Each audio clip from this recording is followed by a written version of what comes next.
Hello everyone and welcome back to the series of Simulink tutorial. Today we will study how to move data from Simulink to Workspace.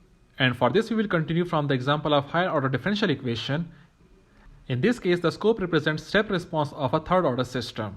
Now to move the output data from Simulink to Workspace, we will use the block of to Workspace. And you can find this block in the subcategory of sinks.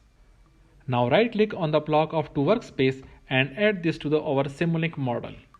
Now the block is added to the system. Here also you can change the name of the variable.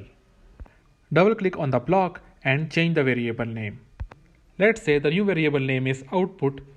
Apply these changes and connect this with the output block. Run the simulation. Now switch to Matlab and you will find a variable name output in the workspace.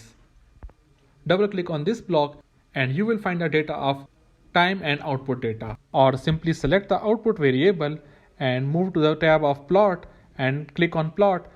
You will get the step response here. Thanks for watching the video. This was all about today. Stay connected for more videos.